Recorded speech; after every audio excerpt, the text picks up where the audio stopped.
Bonjour, je suis Comé Jonathan et c'est avec un réel plaisir que je partage avec vous ce mini-speech intitulé Mission Égypte, la face cachée, première partie. Alors, est-ce que vous vous êtes déjà demandé si la mission de Moïse en Égypte s'était passée comme Dieu le voulait? Bien sûr que non, parce que la plupart des gens, quand ils lisent cette histoire, ils ont conclu que tout est bien qui finit bien, puisqu'à la fin, le peuple d'Israël quitte l'Égypte de manière spectaculaire. Mais j'aimerais bien vous demander quelque chose. Et si rien de tout ce qui s'est passé dans la mission de Moïse en Égypte ne s'était passé comme Dieu le souhaitait? Et si la mission de Moïse en Égypte était un échec? Alors, dites-moi, qu'est-ce que ça vous fait de vous poser cette question? C'est incroyable, n'est-ce pas? Et pourtant, c'est à partir de cette hypothèse que je vais vous entretenir pendant cette série. Alors, prêtez l'oreille. Le peuple d'Israël que nous connaissons est arrivé en Égypte en petit nombre. La famille de Jacob, car c'est d'elle qu'il s'agit, que Dieu a baptisé, bien sûr, Israël, ne comptait pas plus de 100 membres quand ils sont arrivés en Égypte. Et ils sont arrivés en Égypte par un concours de circonstances. La famine faisait rage dans la région et Dieu les a conduits en Afrique pour les sauver. Oui, mes amis, en Afrique. L'Afrique a joué le rôle de grenier du monde plusieurs fois dans l'histoire de l'humanité et elle peut encore jouer ce rôle aujourd'hui si les Africains se ressaisissent. En effet, les gens meurent de faim en Afrique. Et tout ce que l'on trouve à faire, c'est de tendre la main aux autres. Pharaon a cherché à comprendre la parole que Dieu lui avait adressée et il est devenu la solution aux problèmes du monde. Mais que font les Africains aujourd'hui? Que font les Africains? Eh bien, je ne sais pas de qui ils ont reçu ce don-là, mais il est clair que la plupart des Africains ont reçu le don très spécial de la convoitise. Et c'est un don très efficace parce que c'est un don qui les pousse à aller mourir dans la mer, à prendre des risques inconsidérés pour aller se faire tuer en mer, pour aller se faire exploiter à l'étranger.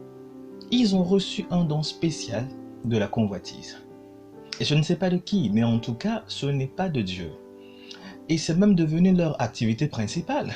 Ils convoitent les autres parce qu'ils considèrent que le bonheur se trouve ailleurs, alors que là-bas aussi, oui, là-bas aussi, là où les Africains vont, là où ce qu'ils considèrent comme étant leur Eldorado, là-bas aussi ça meurt de faim. Oui, est-ce que vous le savez?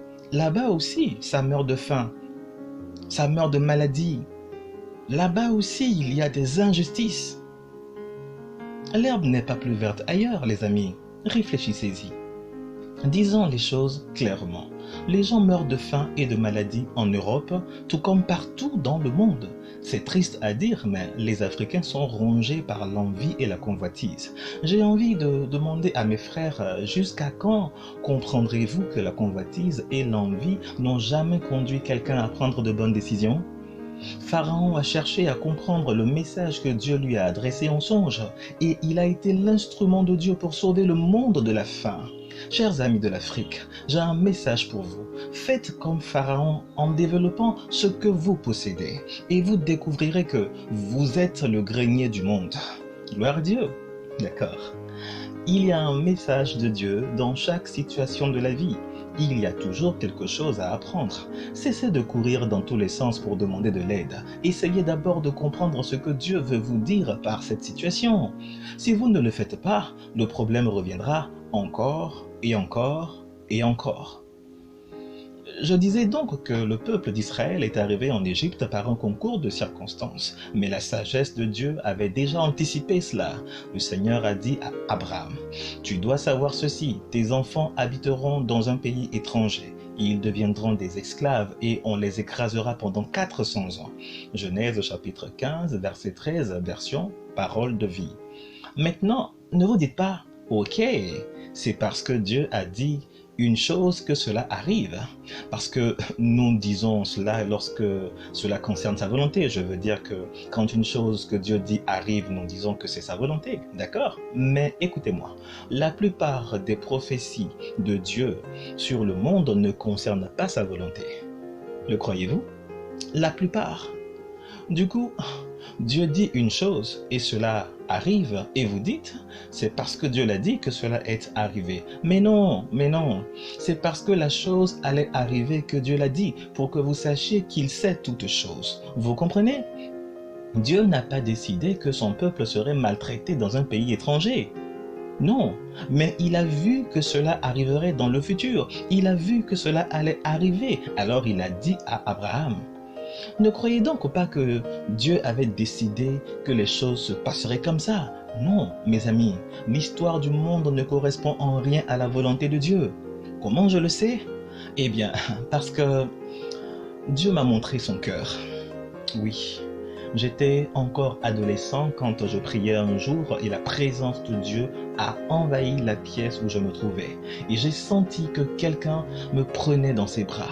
Je n'oublierai jamais cette expérience-là. Je me sentais englouti par d'énormes vagues d'amour. C'était si intense que j'ai commencé à supplier. Je disais, je t'en prie Seigneur, je ne peux pas supporter davantage. C'est trop pour moi. Et s'il te plaît, j'ai l'impression que je vais perdre la tête. Seigneur, arrête. Waouh, c'était incroyable, je vous dis. Depuis ce jour où Dieu m'a montré son cœur, j'ai cherché à comprendre dans les Saintes Écritures la volonté de Dieu pour l'homme. Et grâce à Dieu, j'ai fait l'étonnante découverte que dans l'histoire de l'humanité, rien ne s'est passé ou ne se passe comme Dieu le veut. Non, absolument rien. Du haut des cieux, le Seigneur se penche sur cette race d'Adam. Il cherche du regard un homme qui vaille, quelqu'un qui cherche Dieu. Mais tous sont dévoyés, également pervertis. Pas un qui fasse le bien, pas même un seul. Psaume chapitre 14, verset 2, version Bible des peuples. Cherchons le cœur de Dieu, chers amis, cherchons le cœur de Dieu. Je vous y invite vivement.